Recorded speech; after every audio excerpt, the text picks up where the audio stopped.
Hi everyone, this is the Impact of Linguistics Teaching Strategies, and I'm Juliana Steffes. For the three strategies that I chose to look at from the linguistics paper, I chose strategies that could be used across professions. So these three strategies are ones that I use and will continue to use in schools, as well as ones that as a school psychologist eventually, I will use in terms of my role as a consultant with teachers, and that these skills are also used in the classrooms and can be very effective in both settings. For the first strategy, I chose to look at role play. So role play activities can be used to help English learners to use facial expressions, gestures, and other contextual clues to develop their oracy skills.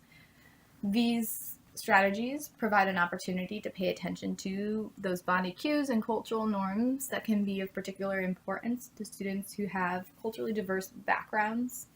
And the strategy can be used or is used to look at semantics and pragmatics in terms of a student's understanding of these, but could also be used to look at other areas of language like phonology, morphology, syntax, etc. So while a student is creating a story and expressing themselves, you might be able to examine those different aspects of language as well. So for example, a student might be having issues with word order, and you might be able to see that in the way that they are telling a story and the sentences that they're creating and expressing. And in terms of role play in school psychology, we use the use of role play to express emotions and have students interpret emotions. So the teacher could be just providing an emotional expression, and the student's role in the role play activity would be to read the emotion or react to the emotion. The other students could either serve as helpers, or they could take turns. In this example, in this picture, the age group is very young, so it looks like preschool or possibly kindergarten. And so in this age group, it's best to be working in a small group setting. We also talk about psychodrama. Psychodrama essentially is role playing within a therapeutic context. So a student plays themselves typically, and other students or clients would play different roles in that person's life, and so they could practice interacting with those people and possibly changing the way that they approach things. So a lot of times it's used when a student is having difficulty or struggling in a certain way. So this same activity could be used where a student might practice asking to use the bathroom, or practice even just what's expected or unexpected behavior. So role play could be used across different ages as well. So in the middle school, it could be practicing asking somebody to go to the movies or to possibly get together on the weekend. So in high school, it could also be used in the same way. And again, this could be really useful for an English learner, especially an English learner whose language spoken in their home is not English. So they might not get a chance to really practice these skills. And so you could set up different activities like going to a store or ordering food at a restaurant, so this student can have different chances to practice their skills, but also to interpret people's body language and interpret meaning that might not always match body language.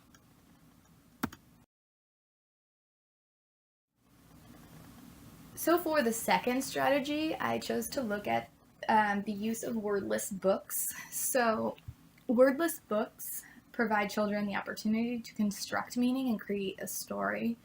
So in education, this could be used to practice phonology, morphology, syntax, semantics, and pragmatics. So this strategy could be used in conjunction with other strategies. So if there was lots of books, like if you had 10 of these, you could have the students split up, and some of them work on writing, some of them then pair together and they tell the story, and possibly the other student could work on a different story and they can come back and talk about the story that they listened to. So for comprehension, things like that. but they could also just tell the story to a group as well, practice their oracy. So when I talk about this being pre-reading skill, I mean in terms of it's a skill that this is a strategy that can be used pre-literacy. So the student doesn't have to be able to read to be able to use this activity, and it really can be used to examine those different aspects of language and where a student might be. In terms of the use in school psychology, this is something that I've actually used quite often in my private practice experience. So we use it in a neuropsychological assessment battery. And so it's a clinical tool that we use to examine a student's thought processes and their ability to interpret emotion, their ability to identify how somebody might be thinking, given their facial expression and given the actual circumstances. So Tuesday is a great example of a wordless story that can be used in a classroom, but also in school psych, or in psychology in general. This particular story has frogs that are flying on lily pads, and so it's an unusual situation, and so there's people's reactions to what's going on, and it's a story that I've seen used from ages like 3 to 14 or 15. At 14 or 15, you probably could find a better book for this, but it's still a story that I've seen teenagers think is fun to explain. So a lot of times I would think that this might be able to be used in the classroom setting where you've identified students through RTI that are at risk of needing some extra opportunities to practice skills. And it can be done in a small group. However, I would say that I would think it would be important to make sure that you have some stronger students in that group, because I think a lot of times we develop groups even for skills, it's like social skills groups where they're all children who have high needs of developing social skills and they can't adequately learn from each other since most of them have poorly developed skills. So not to say one's a good example or bad example, but to have students with stronger skills in this area might be useful as to provide them with an example of what is expected so that possibly their anxiety about what to do would be relieved a little bit.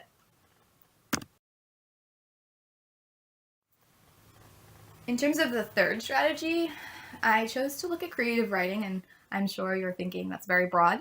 However, when I'm talking about creative writing, I found that what Paraguay and Boyle talked about a lot was the importance of facilitating writing in a way that was useful to the learner.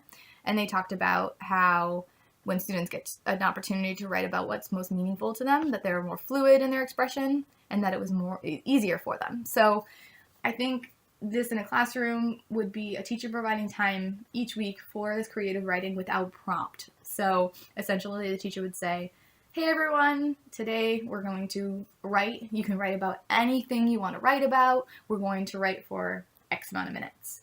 And so this gives them the opportunity to truly and like freely express themselves where they aren't given a complicated instruction. And so I think what's really important is for English learners in particular, you have a lot of times these multi-directional prompts that are complicated for primarily English-speaking students in a classroom. So you can imagine how difficult they might be for a student who doesn't understand the language to that level already. So they sometimes will get stuck and possibly just sit there and they haven't even gotten started by the time the time is over. And so I find creative writing and allowing for free expression was particularly useful to me a few times, again, in assessment time. So a good example of this was when I was administering the Rommel to a student who was primarily Spanish speaking. She was very hung up on the prompt that was given for the writing. So what I ended up deciding was to give her another idea. What I found was this other idea was also not useful because she really just wasn't understanding how to approach it and didn't have good examples of those prompts. So then I decided to ask her what she would want to write about, and she said she liked to read, so I just tailored that prompt just enough to make it so that she could write about reading and books that she liked instead of what the original prompt was. So what I thought was good was that you have to be a little bit flexible, and I think sometimes providing students with that creative expression allows them just a little more room so that they can freely show their skills. So in this particular example, had I just scored based on what she had given me prior to creating her own prompt, she would have scored really low, and she actually had very well developed skills, and when she got to a chance to write about things that meant something to her, she could really show that to me.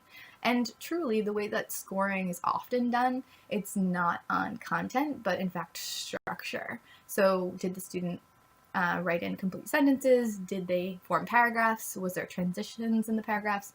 Did they express those ideas? So I think using creative writing is something that is done across these various settings, and I think in terms of both a classroom and in school psychology, freely given creative writing assignments could be very useful.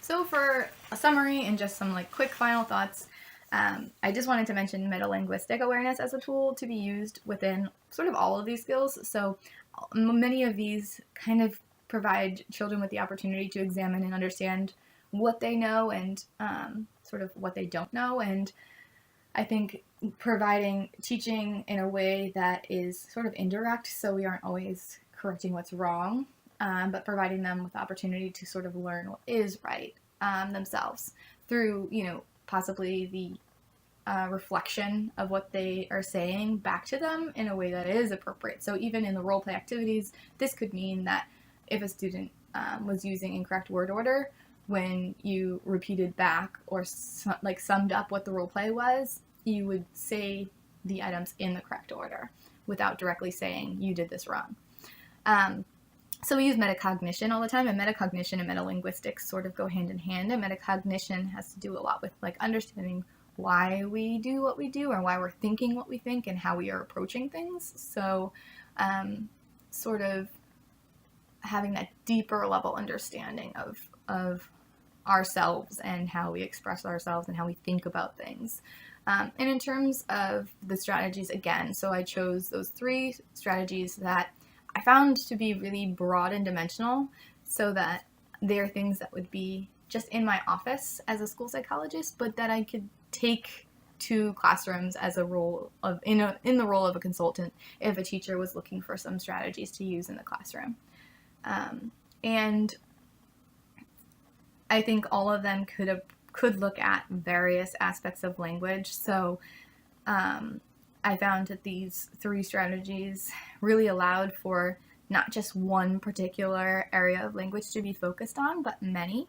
And I think you could choose to focus on one, especially if you had a learner who was really struggling in one area. But I found that these were strategies too that really gave English learners the opportunity to practice using their skills in a way that didn't feel so classroom or learning based, I guess. So thank you for watching this video. I appreciate it. I hope you guys all have a great winter break. And here's my references, and have a great day.